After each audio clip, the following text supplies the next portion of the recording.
Bernie Sanders, a socialist senator from Vermont. The one nobody took seriously. He didn't have much, but he had the people.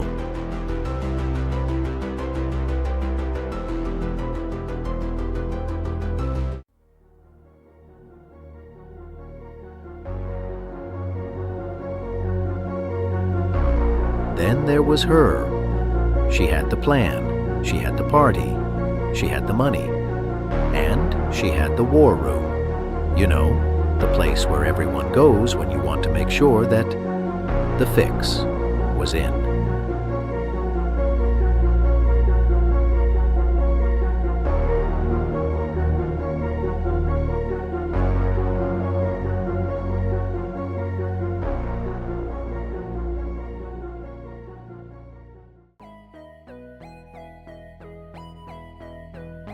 The Democrats had two plans.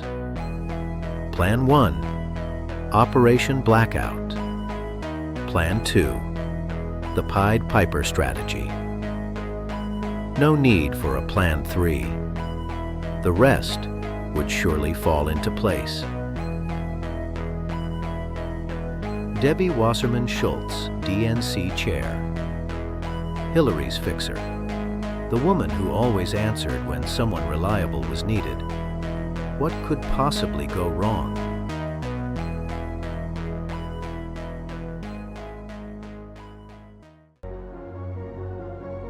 She'd been planning this for 20 years.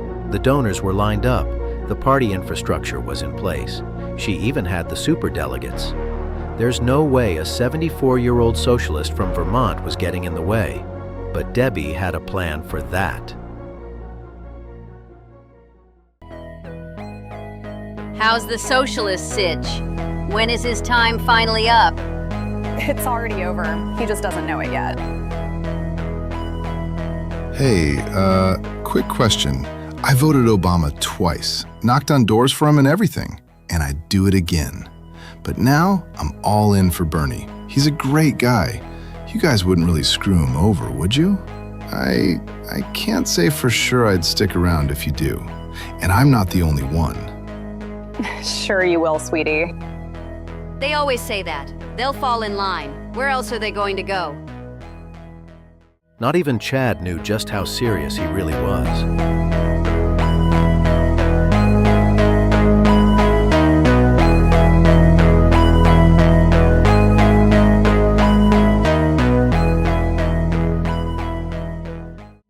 He'd been asking questions for weeks about the debate schedule, about the superdelegates, about the polls that didn't add up. It was time somebody in that building gave him a straight answer. The numbers are holding, Debbie. Michigan, Wisconsin, Pennsylvania, working people, Obama voters, they're coming out. I don't know what your internal polls are telling you, but mine say we've got a real shot at this. That's wonderful, Bernie. I've been asking around about the debate schedule. 6 debates, half of them on Saturday nights when nobody's watching. One even buried on the weekend before Christmas. I've had people tell me there's an organized blackout against me, but I know you're better than that. Bernie, the schedule is what it is. Logistics, venue availability, nothing more. It feels like something else. Superdelegates are free to express their preference at any time. That's always been the process. You're tired, Bernie. You've been on the road for months. Go get some rest. You know what I keep hearing out there? People who voted for Obama twice. People who believed in something. They feel like the party left them behind. Like nobody in Washington even knows their town exists anymore. Madison, Wisconsin. Saginaw, Michigan. Scranton, Pennsylvania. Big deal. Even I've been to Scranton. Once. And you were barely there long enough for your photo op. I'll never get an answer out of them. Oh well, the people need me. I have to keep going.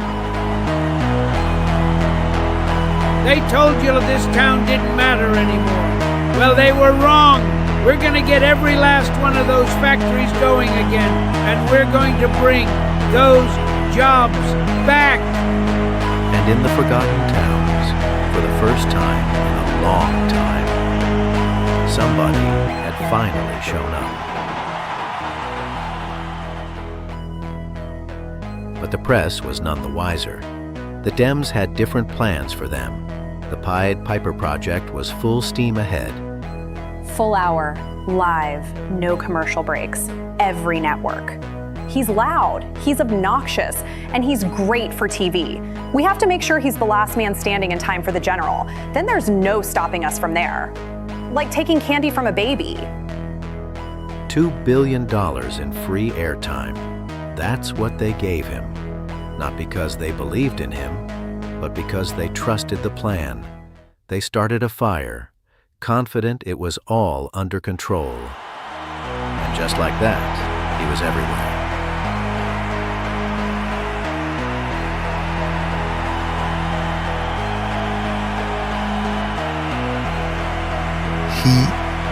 He sounds like Bernie. Chad watched like everybody else, and he listened too.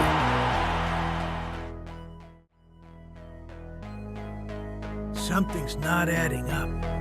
The exit polls in Nevada don't match the results. I'm just saying it doesn't add up. Just keep your eyes open. Something was off. He could feel it. But feeling and proving are two different things, and part of him still didn't want to believe it. Not his party, not to him, not like this.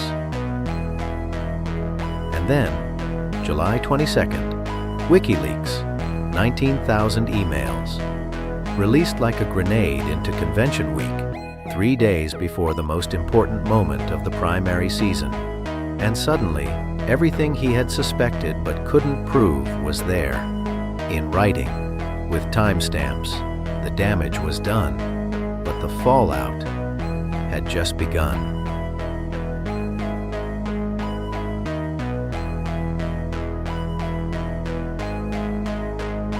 They really did it. They really did it.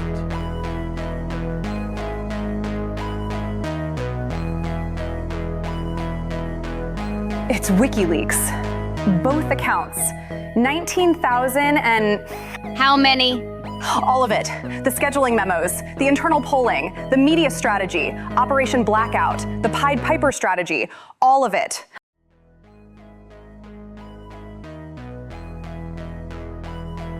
Somewhere in the Rust Belt, a man who'd voted for Obama twice, put down his Bernie sign, picked up a red hat, and made a decision that would help reshape the political map of the United States. They left me no choice.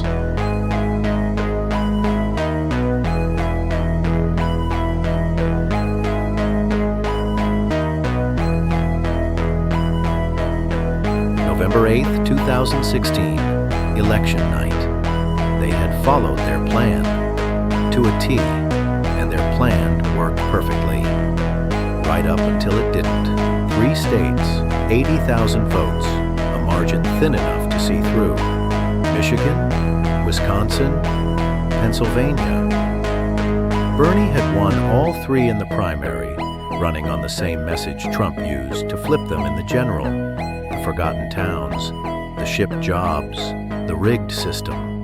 One man came to fix it, the other came to burn it down, and she handed him the match. 2 plans executed to perfection, but it turns out she needed 3. It wasn't the debate. It wasn't the strategy. It wasn't the execution. I did everything right. It wasn't me. WikiLeaks. It was Russia.